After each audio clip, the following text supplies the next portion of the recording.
Correct. Okay. Begin. Okay. I'm just gonna set up my timer real quick. Okay. Can you turn on your phone or your camera? There you go. Okay. Great. All right. So, in my speech, I'll just be going over the top of case and our two main advantages for today's debate. All right, so Okay. my time officially starts now. So we strongly affirm the resolution that the rise of creator economy has done more harm than good. So some definitions is that the creator economy is a software facilitated economy that allows creators and influencers to earn revenue from their creations. The way mechanism for today's debate is utilitarianism because it's a value round, and our plan is through normal ways and means as soon as possible. All right, so our first advantage is going to be the increase of addictions and health problems. So some uniqueness is like creator economy leads to like creators creating more and more content for anybody to see online, whether it's children or people even that are like including the elderly. Our screen time has increased drastically over the last few years. We check our phones around 58 times daily and spend hours mindlessly scrolling through social media. We consume 30 pieces of content in 1 minute without realizing it. Excessive screen time is associated with poor sleep and risk factors for cardiovascular diseases such as high blood pressure, obesity, low HDL cholesterol, and poor stress regulation. This, and in addition to this, these social media platforms can create this unrealistic expectations in our life because many influencers post their glamorous lifestyles and edited pictures to gain spotlight on social media platforms. This sets unrealistic expectations. Many youngsters either strive to live up to that lifestyle by spending beyond their means or tend to compare the imperfect life with picture perfect online world. Because, for example, in like for YouTube Shorts or, for example, these TikTok platforms, these short-based content platforms, we only see 1 minute of their life of these creators, and these youngsters, especially people that are very young, they're going to be tricked by this like perfect lifestyle that they see, and they might try to I'll take it if I have time at the end, but these young people are going to get influenced and are going to try to compare their life with this like perfect online world, which is definitely a detrimental factor in these social media platforms. Influencers on social media take their best part of their lives and post it on the world to see. Millions of their followers see perfection and assume that their life is flawless. Viewers take that perfect lifestyle and question why their own life isn't similar. These parts of social media can exacerbate toxic environments for younger children as it sets unrealistic standards in all aspects of life, which can lead to huge emotional pressure which is going to be very detrimental for everyone watching social media in general. Such impacts are immense health problems, which lead to sleep deprivation, high blood pressure, constant headaches, eye issues, and so many other addictive issues that come from watching and looking at a screen for such a long time. Moving on to our second advantage, which is going to be the lack of stability of income. So a lot of people are trying to become, these influencers, and this whole trend of creator economy can set false expectations on the actual income that these people receive in order to make enough money to be more than just comfortable to live. It is very tough on the internet. It is said that only 0.33% of YouTubers actually make enough for a living to be able to pay rent, to be able to pay food, and these like medical supplies, everything. Only 0.33% of these people actually make enough money, which obviously are going to set false standards for such small young people, because people watching these videos want to become these people, but they don't see the reality in which like how much money they can actually make, how much money they can actually make to live. So I have some links.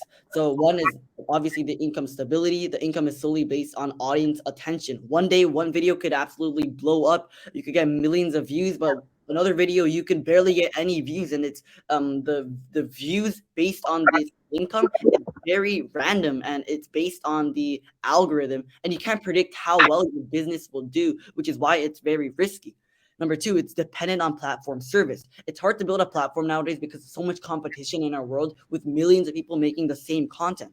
Once those platforms shut down for security reasons like hacking or privacy information issues, there are no alternatives for creators. They lose everything and have no way to make money quickly. And 3, lack of future. I'll take it if I have time. I only have 2 minutes left.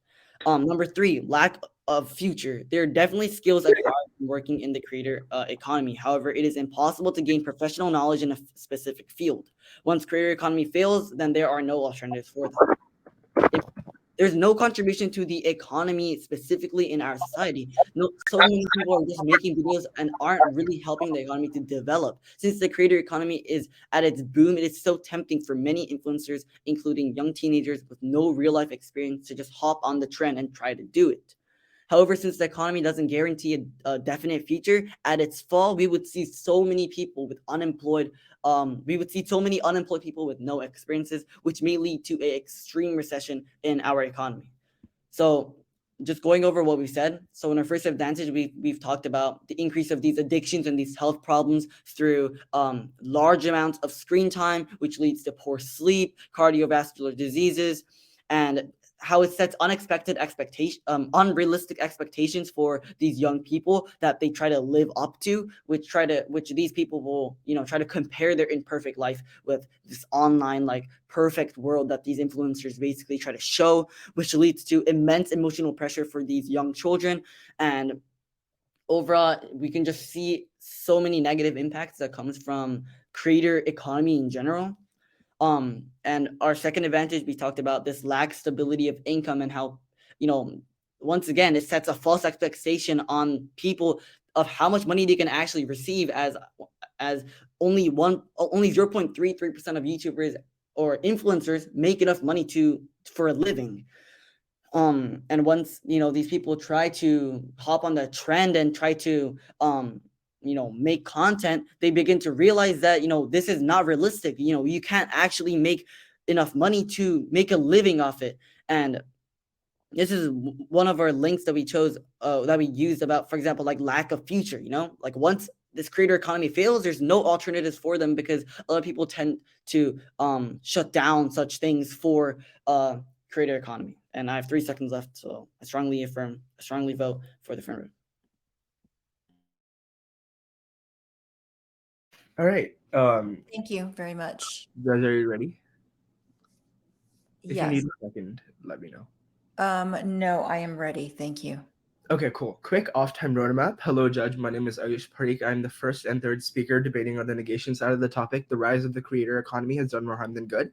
So first, I will be going over definitions, addressing the weighing mechanism, making sure that's all taken care of, and then I'll go into refutes and our points.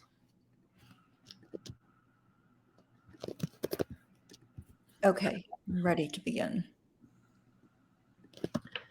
Okay. All right, is everyone ready? My opponents. Okay, cool. My time begins in 3, 2, 1 now. Let's go over some basic definitions. Rise means the promotion of. Also, creator economy, that was kind of explained. Just want to make that clear. It's various industries and platforms that enable individuals to create and monetize their content online, including platforms like YouTube, TikTok, Patreon, etc., by hosting different types of podcasting, streaming, social media influence services. Harm than good means that the harms outweigh the benefit, and we'll be proving why this is wrong. Also, weighing mechanism, they said utilitarianism, but a term you might have heard more often, Judge, is net benefits. This is basically the same thing, just means best for the most amount of people. Okay, let's go over their entire case. So the problem with the entire affirmation case at this point is that they talk about unrealistic standards, health problems, lack of future, etc. But this is not an argument specifically against the creator economy. It is too broad of an argument that is specifically against social media in general. All of the negatives that they point out are not specific to the creator economy. Let's go line by line and figure out why. First of all, this is our refute to the unrealistic standards points. Traditional media industries have long perpetuated unrealistic beauty standards, materialism, and other harmful messages. Creators themselves have agency over the content that they create, and many are using their platforms to promote more realistic and authentic representations of themselves and others. So it is important to realize that even outside of the creator economy, these negative impacts are being shown, but the creator economy actually gives these people the ability to actually promote themselves in a more accurate representation of who they are. Judge, also, we cannot blame these creators specifically for the harmful expectations that society has formed on them. The viewers are the ones that are building these expectations and not the creators. For example, if a professional chef makes amazing pasta, it does not mean that everyone who visits the restaurant has to also make perfect pasta. We cannot place the burden of mental health and harmful expectations on the creator economy, rather on the toxic society we live in today. Here's a refute to their health problems point. Again, it is important to recognize that this is not unique to the creator economy. Social media and digital technology have broadly been associated with addiction and mental health problems, but these issues have systemic solutions that go beyond the creator economy. And many creators are using their platforms to promote mental health awareness and self-care, and are advocating for healthy habits like taking breaks and limiting screen time. Now, this is kind of a big refute that we're going to address 2 points with, both the instability of income and the lack of a future point. First of all, the algorithm is not purely random. It's true that the algorithms used by social media platforms to promote and monetize content are complex and not fully transparent. They are not purely random. Platforms like YouTube and TikTok use a variety of signals to determine which content is shown to which users. And there's a lot of information that people can use to maximize the chance that they have of going viral, like engagement, watch time, and shares. Creators who constantly create high quality, engaging content and build a loyal audience are more likely to be successful in the long term, regardless of algorithmic fluctuations. Also, it leads to a diversification of income streams. Many creators in the creator economy recognize the potential instability of income, and they specifically create sponsored content. They sell merchandise, they launch a Patreon, and they or offer consulting or coaching services. And basically what the creator economy allows them to do is diversify their income. So can make a lot of money off of whatever social media platform that they're on, but they can also talk about selling their own merch. For example, they can also launch a Patreon, they can sell they can do sponsorships, etc., which leads to flexibility and adaptability, because the creator economy is dynamic and constantly evolving. Also, Judge, this is very important that I really want you to understand. Basically, what they're saying, we should not allow young people to pursue their passions because they do not have a defined future. If we had this sort of mindset in the real world, if we constantly stop teenagers from pursuing their passions just because they don't have a definite future, first of all, how will so much innovation in the world that has happened previously happen? For example, the iPhone, it was fully not liked when it first brought up, but as time goes on, iPhone becomes more popular. And also the COVID vaccine, when it first brought it out, there was a lot of suspicion about it and awareness, but it saved millions and millions of lives. Same thing, if we stop multiple teenagers, like for example, if we stopped a creator like Mr. Beast from pursuing his passion, he would not have saved millions of lives and would not have donated millions of lives to charity. Also, a refute to hacking and creators cannot sustain themselves. Judge, they do not give any kind of explanation on basically any examples. When was the last time, I want to ask you, Judge, when was the last time a large platform got hacked and creators could not sustain themselves? The affirmation is simply giving hypotheticals. Such events have never occurred before, as we'll explain later on. Okay, our first point is diversity. With the rise of social media and streaming platforms, creators have been able to produce and distribute content that might not have been viable through traditional media outlets. The creator economy is expected to generate $30 billion in revenue in 2022, up from $15 billion in 2019. Within 3 years, it has doubled. Platforms like Patreon, Twitch, YouTube, etc. have enabled creators to make a living directly from their fans. This has allowed creators with diverse backgrounds to monetize their skills and pursue entrepreneurship. Judge, it's important to realize that a study found that 40% of Patreon creators were people of color, generating billions of dollars for people of color that they could not have got outside of the creator economy. The democratization of content creation has allowed creators from diverse backgrounds to share their unique stories and perspectives. For example, creators like Lily Singh have been able to create and distribute content that speaks to their experiences as women of color. This has led to greater representation in marginalized community in media and entertainment, which has traditionally been dominated by a small group of gatekeepers. Let's think outside of the world of the creator economy. When you have all these really bad beauty standards, without the creator economy, there would not be this kind of transparent look into different people's lives, right? And they wouldn't be able to explain their unique perspectives, like you've seen on YouTube Storytime, different people talking about their experiences as people of color in different situations. And it's very important to realize that the creator economy has proposed many different instances of ultimate ultimately diversity on these creator platforms. For instance, a study found that when women and girls see themselves being represented in social media, they are more likely to aspire to achieve their goals and feel more confident in their abilities. Similarly, when people from marginalized communities see themselves being represented in media, it can foster a sense of belonging and identity in their pride. Pride in their identity. Like, for example, if I'm a person of color, right? And if I didn't see someone like me who might be a person of color on the TV, I might be less incentivized to go out there to create a YouTube channel to to fend for myself by sharing my unique perspective and my unique experiences that I've had. For example, okay, now let's impact this point out. If the creator economy has risen, millions of people are exposed to a diverse platform with people of all colors, races, and genders. This diverse pool allows motivational, educational, informative, and entertaining content for millions of users to enjoy. And these users are educated on the importance of diversity and kindness in the world, and the world grows more socially accepting. Our second point is opportunities. The creator economy has created new opportunities for people to make a living through their creative talent, regardless of their background or education. This has the potential to reduce income inequality and create more equitable economic opportunities. Some creators have built businesses along their personal brands, selling merchandise or creating digital products like ebooks or courses. And also, the rise of the creator economy has created opportunities for creators to help communities and make a positive impact. Judge, you've most likely heard of Mr. Beast. Mr. Beast has given away millions of dollars to various charitable causes. In 2019, he launched a Team Trees campaign to plant 20 million trees by the end of 2019, and he has also given away cars, houses, and money to people in need. This point will be impacted out and more explained by the second speaker. Thank you, Judge, and that is why you're voting for the negation in this debate. Okay, thank you very much. Are we ready for Yes. Okay, great.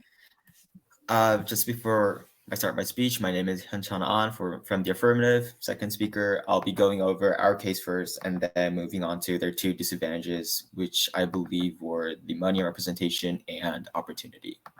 And my time will start on my first word.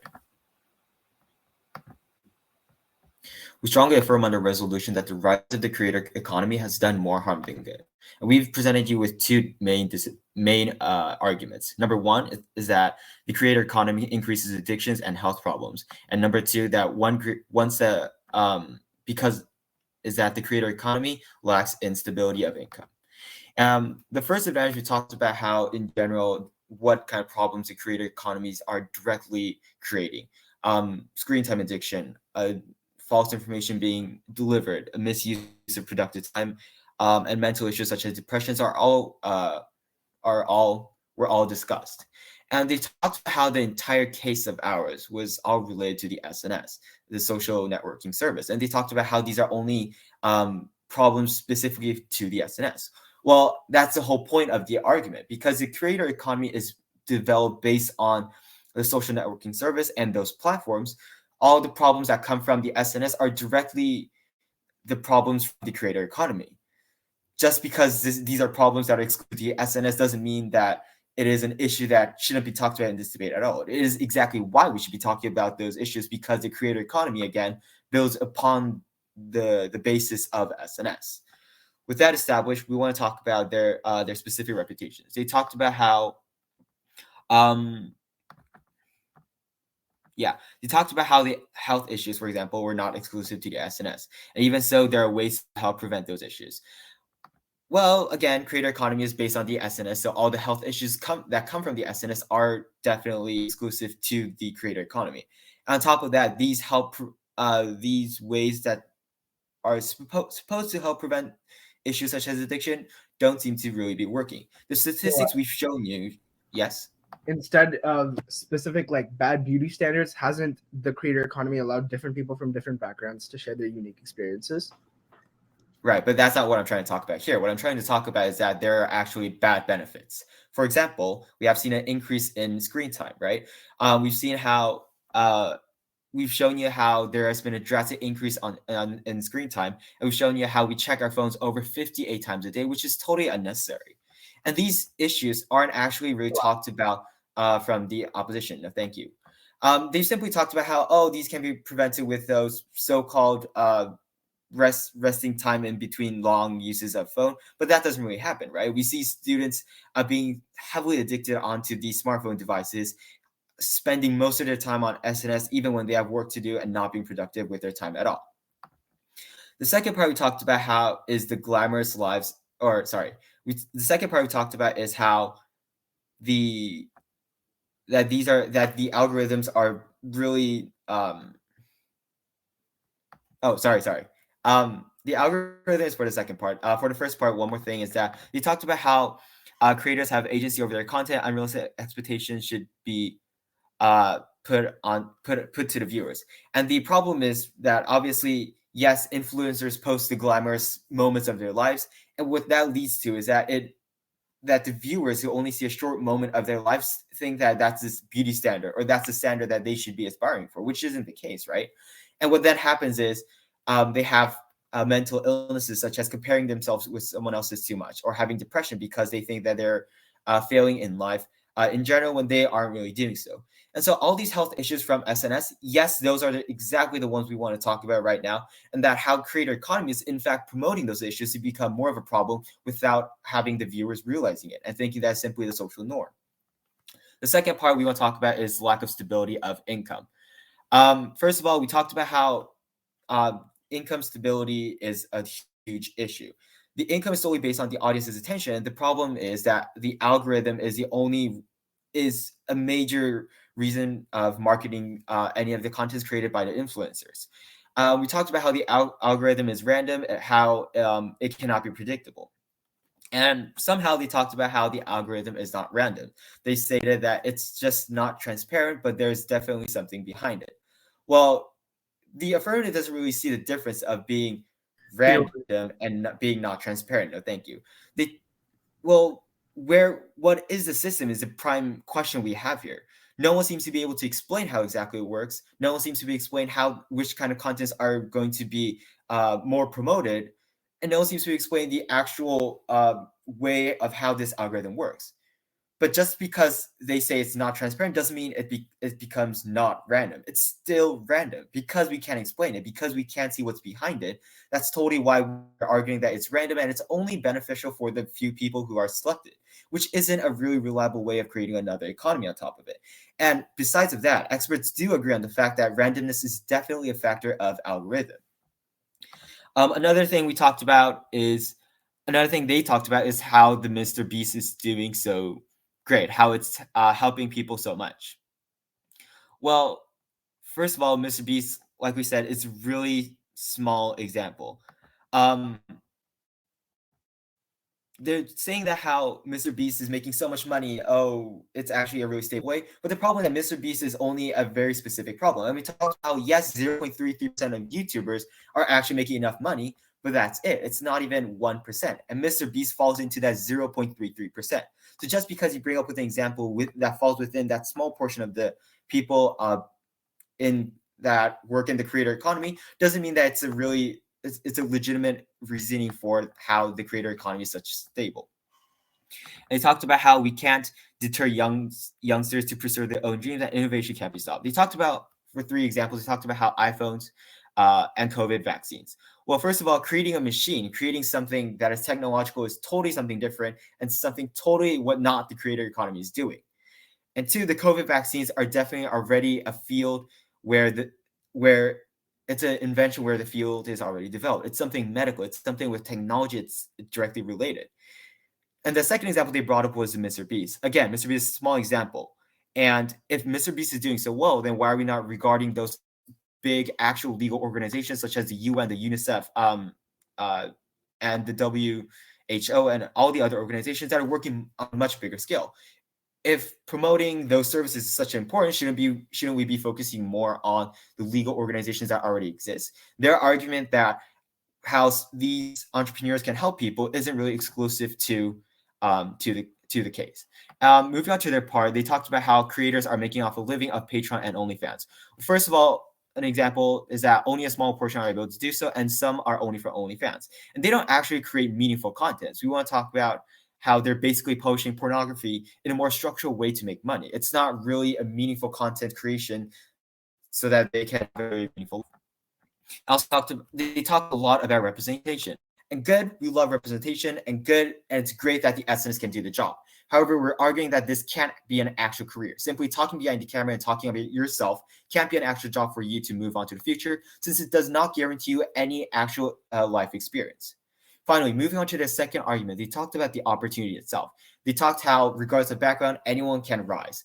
But again, the algorithm is solely based on algorithm is majorly based on randomness, and we still haven't figured out how it works. For example, Mr. Beast talked about, well, first of all, there aren't anyone else that is comparable, that is nearly comparable to him. And we have heard Mr. Beast twice in their speech. It shows that how only the minority is striving. And thus, because the creator economy does not guarantee any meaningful future for the young teenagers, and in fact, cause more problem, we strongly affirm on the resolution. Thank you. Thank you. Oh, sorry, I wasn't seeing the timer that you were holding up. Speakers do normally get about 30 seconds after their speech, so I was definitely keeping track of that. Just wanted to. Yeah. I wasn't ignoring you. Yeah. No, it's okay. I'm pretty sure we get 15 seconds, but that's okay. Okay. Are we ready for the negation, the second part? Yeah. Okay. So, everyone ready? Judge ready? Opponents ready? Okay. Cool. So I'll just start off with a quick off-time roadmap. My name is Rachit. I'll be the opposition second speaker. I'll start off by refuting my opponent's points line by line. I'll go through their case, and then I'll basically expand our own case. Okay. So with that being said, my time starts in 3, 2, 1, go. Okay. So Judge, just to start off, I think is really important to notice that our opponents conceded to our point about opportunities and how these creators have the opportunity to make a living for themselves on social media. So I just wanted to get that out of the way, and I'll go into our refutes. Okay. So they refuted our point about how we can't blame these creators for the false expectations that are being created by saying that all platforms from social media are all problems from social media are directly related to the creators. However, Judge, we said this in our first speech and we'll say it again. We cannot blame these creators for the harmful expectations that our society as a whole has formed. These viewers are the ones that are building these expectations, not the creators. Let's use an example, just a quick analogy. If a professional chef creates an amazing pasta, it does not mean that everyone who visits the restaurant also has to make this perfect pasta. We simply cannot place the burden of mental health and harmful expectations on the creator economy, rather on the toxic society that we live in today. Just let's use another example. When magazines were popular, models created false expectations of beauty. So what does this go to show? This shows that basically in any economy that you're in, any industry that you're in, these false expectations will always be there. It's not just the social media economy. It's not just the creator economy. Instead, it's the society that we live in today that's creating these expectations. So we cannot blame creators. I'll take it at the end of my point, at the end of the refutation. We cannot blame these creators for the false expectations that are being created. Yeah, what was your POI? You talked about how models have actually created false expectations. If so, then isn't creator economy that actually uses the platform of the SNS, which is promoting the false standards, that aren't you also agreeing on the fact that the creator economy is a major issue when it comes to students or teenagers having wrong ideas of what they should be doing? Not at all. What I'm saying is that I was just using models and magazines as an example that when these things were popular, people still had these expectations. This was before social media. That's what I'm trying to say, that these expectations have always been here and we can't just blame it on social media. And also just to add on, the creator economy can allow creators to pursue better ideals. So they're not just spreading these false expectations. They're not creating these, they're not spreading false information, because lots and lots of creators, almost the vast majority, are actually trying to promote mental health habits that are saying hey, make sure to take some time off your screen, make sure to go outside, make sure to get the vitamin D that you need, make sure to have healthy habits. Okay, moving on. The next point was about how social media and the creator economy creates health issues. However, Judge, it's important to recognize that this is not unique to the creator economy. Digital technology more broadly has been associated with addiction and mental health problems. So what does this mean? It's not just the social media industry. It can also be the gaming industry, mobile games, stuff like that. So many different apps, not just social media, have created health issues. So this is non-unique to the social media platforms as a whole. Also, they accepted our POI about how the creator economy has allowed people to share their unique perspectives, their diverse perspective, and their unique experiences. And thus, by conceding to this, they conceded to our whole point about diversity, because that's essentially what we're saying. So, Judge, you must buy our point about diversity. That is extremely, extremely important. Also, they went on to reinforce what they said in their first speech about how we check our phones 58 times a day. However, Judge, the affirmation fails to specify how much and what percentage of this is actually from social media. This could be from anywhere. This could be from apps all across your phone, and not just from social media. Large portions of young population screen time actually comes from mobile games, not just social media, and thus you cannot buy this point. Also, when they say SNS, they mean social media. And again, this is I'll take this at the end of my speech if I have time, because I only have 3.5 minutes left. And again, this is a problem with the social media, and it's not just an issue with the creators themselves. Think about the pasta example. Also, they said how no one can explain how the algorithm works. However, Judge, it's important to notice that the affirmation time and time again has failed to explain the harms of this algorithm. As the affirmation, their burden is to explain the harms. Since they have not done so, this point is off the table. They're simply making a statement. Just another thing to piggyback off of that, when they said that only 0.33% of creators on YouTube make a sustainable income, Judge, the affirmation once again fails how to explain how this actually promotes harm in the world. This is their burden. Although a small percentage makes money, they still generate more than $30 billion annually. So in the end, this is a net benefit, which goes to the weighing mechanism of utilitarianism or net benefits. Also, they said that Mr. Beast is a really small example. However, Judge, this is simply not true, because Mr. Beast has over 130 million subscribers, and he is the single biggest YouTuber in the world. 6 years ago, he was the same type of kid that the affirmation is trying to stop from pursuing their passions, when they're saying that, oh, people that don't know what their future is going to look like, people that are inexperienced, they shouldn't be able to be, try to make a living for themselves on these social media platforms. But hey, Mr. Beast did it, anyone can. Okay, just to expand off of this, platforms like YouTube and TikTok use a variety of signals to determine which content is shown to creators, including metrics like engagement, watch time, and shares. Creators who consistently create high quality, engaging content and build a loyal audience are more likely to become successful in the long term, regardless of algorithmic fluctuations. And so this just shows how anyone that actually understands how these platforms work has the potential to become huge and make a sustainable living. Also, they talk about how influencers, if they have so much money and they're actually trying to make good in the world, why don't they actually use a legal organization instead of just giving out the money themselves? However, Judge, philanthropy is a real thing. People like Bill Gates, they're donating their own money. Philanthropy isn't just partnering up with these huge worldwide organizations. You can use your own money in your own way to donate to causes that you believe in. It's not necessary to basically partner up with these organizations, and therefore that point is off the table. They also said that social media cannot be an actual career. However, Judge, the affirmation is simply saying that people cannot form a career in the creator industry, yet they can still go to other industries. So in the end, how does this harm anyone if quote unquote social media cannot be an actual career? Once again, the affirmation is failing to meet their burden of explaining the harms of the creator economy.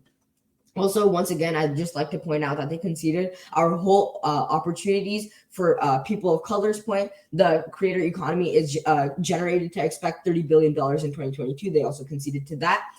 They also conceded to the point about how a study found that when women and girls see themselves represented in media, they're more likely to aspire to achieve their goals and feel more confident in their abilities. Also, they conceded to the point about how the creator economy has risen and how millions and millions of people are exposed to a diverse platform where all people of colors, races, gender, sexuality, etc. They feel represented and they feel free. And so, Judge, just to summarize, we have refuted all of their points line by line, and unfortunately, inequality. I don't have time to expand on our case, but my third speaker will do that in his speech. Okay, so Judge, I strongly urge a vote in the negate for the opposition side of this debate. Thank you so much, and my time ends now. Okay, great. Thank you. Are we ready for the third negation argument? Yeah. Okay, great. Thanks. Okay, quick off-time roadmap. Hello, Judge. My name is Ayush Parikh. I'm the third speaker debating on the negation side of the topic. The rise of the creator economy has done more harm than good. So first, I will be going over both cases, doing impact weighing, which basically means just look at both worlds, see which world is stronger, which provides the net benefits that we've been talking about in this debate. And then I will be going on to just kind of voter issues is what we call it, but basically just giving you like a few reasons why you're going to be voting for the negation side in this debate.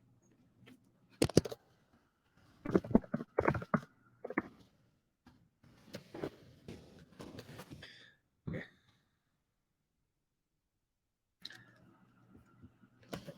All right, everyone ready? Okay, I'm going to take that as a yes. My time begins. Oh, so this is a 4-minute speech.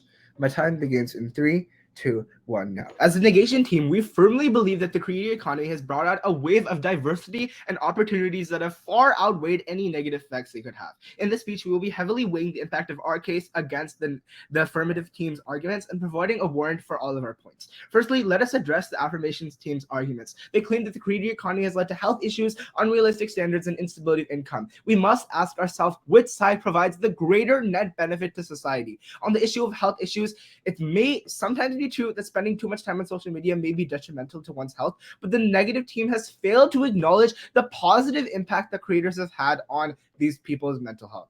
Creators can use and have used their platforms to promote self-care and mental health awareness. Within the past decade, we've seen a wave of new content creators that are talking about mental health, that are talking about self-care, that are bringing out these positive vibes. And without the creator economy, without all of these ideals being pushed out to many different people, people like you and me might have had a different outlook on life. A lot of people who have been allowed to think in different ways are getting these positive impacts from these videos, from these creators. On the issue of health, on the issue of instability of income, the negative team claims, the affirmative team claims that the algorithm is random and can lead to instability of income. But Josh, we have shown time and time again, creators can diversify their income streams, which basically means not all of their money needs to come from whichever social media platform that they're using. They can do sponsorships, they can start a Patreon, etc. Creators from diverse backgrounds have been able to use the creator economy to tell their own stories and promote representation. Now let us turn to the negation case. We have shown that the creator economy has brought out a wave of diversity and opportunities that have far outweighed any negative effects. Creators from diverse backgrounds have been able to use their platforms to promote their voices and stories, creating a more inclusive and representative society. Additionally, the creator economy has provided new business models and opportunities for creators to make a living doing what they love. For example, Patreon, like we said earlier. In a world without the creator economy, these opportunities for people of color would not exist. Creators from marginalized communities would continue to be shut off from traditional media outlets and would not have a platform to promote their stories. The affirmation team has failed to provide a viable alternative to the creator economy that would allow for these opportunities to exist, and they have failed to complete their burden, which basically means in this debate, they have failed to do what they must do as the affirmation. In conclusion, while the affirmation team has raised concerns about the creative economy, we firmly believe that the diversity and opportunities it has brought have far outweighed any negative effects. The creator economy has given marginalized creators a platform to promote their stories and provided new business models and opportunities for creators to make a living doing what they love. The net benefit to society is clear, and we urge you to vote for the negation team. Now, here's some voter issues, or basically a few reasons why you are going to be voting for the negation side. First, inclusivity and diversity. The creator economy has provided a platform for creators from diverse backgrounds to tell their own stories and promote representation, which has led to a more inclusive and representative society, with a wider range of voices being heard. Now, the affirmation is going to come up in their next speech and talk about how social media, or SNS as they claim, has a lot of problems, and about how there's health issues, and about how so many people have negative impacts. But Judge, what we need to think about, we must ask ourselves, which side provides the greater benefit to society? We talk about these people being able to make money. We talk about the algorithm being understood because of SEO, different types of different ways of understanding the algorithm, such as engagement, watch time, and shares. Like we said in our first speech, high quality engaging content will always get views. Positive impact on mental health, that is the third reason why you're voting for the negation side. Creators have used their platform to promote self-care and mental health awareness, providing a support system. Fourth reason why you're voting for the negation side is innovation and creativity. The creator economy has led to an explosion of innovation and creativity, and if we stop teenagers from pursuing their passions, this will lead to a horrible media landscape with less people being inspired to pursue creative endeavors. And ultimately, the negation team has shown that the net benefit to society of the creator economy is clear. It has led to a more inclusive and representative society and providing new business models and opportunities, a positive impact on mental health, and fueled innovation and creativity. That's why you're voting for the negation in this debate. Thank you, Judge. My time is now. Okay, thank you. Are we ready for the last argument, the affirmative 3? Yeah. Okay, All great. right, so just a quick off-time roadmap. I'll be going over what we've said in today's debate, what they've said, and just weighing the impacts for today's debate. All right. So my time starts now. So our entire argument in today's debate is we've talked about the bad extreme health effects that come from this creator economy that has promoted this like immense amount of SNS, and the bad unrealistic expectations that this has created, and also about the unreliability of income that comes from this in general, right? They try to rebut both our arguments about this health effects and unrealistic expectations by saying that this is not about creator economy, this is about SNS. But we've replied multiple times by saying that SNS and creator economy both are based off each other. Like the negative effects from SNS are connected to the negative effects of creator economy because they are both based off each other. They are both based off several platforms, several influencer platforms, as they've said like about YouTube, for example, TikTok, Instagram, all that stuff. They're both based off each other. So their entire rebuttal to our first argument simply does not make any sense because both negatives from both SNS and creator economy are the same thing. And that's why they haven't really rebutted to our actual core of our argument. That was their only rebuttal to both our arguments. And once we've completely rebutted against their rebuttal, both our points about health effects and these immense sleep deprivation, high blood pressure, the impacts from our argument still stands. And this whole debate should be based off the reliability of income that come from creator economy. So they based their argument a lot on this one figure called Mr. Beast, who became very successful. Yes. Was that a switch of the weighing mechanism? Because you said this whole debate should be weighed on like stability of income. No, I've not said that. I've just said that this debate has consisted a lot of this true reliability. I'll continue my speech. Okay, thank you. Just because this one figure like Mr. Beast became so successful, that is because he had extreme passion for YouTube, and he had spent multiple years, 6 years studying thumbnails, different title ideas. He had extreme passion for YouTube, and we cannot say that every single child is gonna have the same passion that Mr. Beast had for YouTube. He didn't just magically do this. Out of years of effort. And just because one person became so famous from YouTube, it doesn't mean that everyone can do it too. And doesn't mean that everyone can just follow Mr. Beast's path and become as successful as he did. Their argument also consisted of how people can express themselves no matter what race. And this is good. We agree with this. We agree that representation is very good, but it is so unlikely that every single person that does social media can become as successful as Mr. Beast and make enough money to live. It's just so unlikely. And this is what the debate should be based off. Because as we said, only 0.33% of people actually can make a living out of this social media. And we talked about the algorithm too, and about how the algorithm is is also based off randomness, because we do not know what the algorithm is based on. The negation side has also agreed on this. They do not know what the algorithm is based on. So it may not be random, but we cannot rely our entire income. We cannot rely our entire lives on people to watch the videos that these influencers make. It's just a very unreliable source of income. And once the social media platforms do like fade away, then these people have nothing to use in an actual real life. They have they have nothing that they can use for real life opportunities, right? And they've also talked about things like, for example, merch, right? But creators that sell merch are only part of this 1%, as our second speaker has talked about. It's only part of this 1% that actually already make enough money for a living, that want even more money. Why would a small creator that has barely a following want to create a merch platform? Because they know that they're gonna have to spend more money on the merch than they actually can gain from people buying the merch. So this point completely just is erased. And so just to summarize, yeah. I think from both my partner's flow and my flow, we never saw the statistic about 1%, so that's new information. This 1% is based off the 0.33% that we've used. I'm just saying 1% because I don't want to keep on saying 0.33 every time I talk, but yeah, it's just to emphasize the small percentage of people that actually do make a income from these platforms.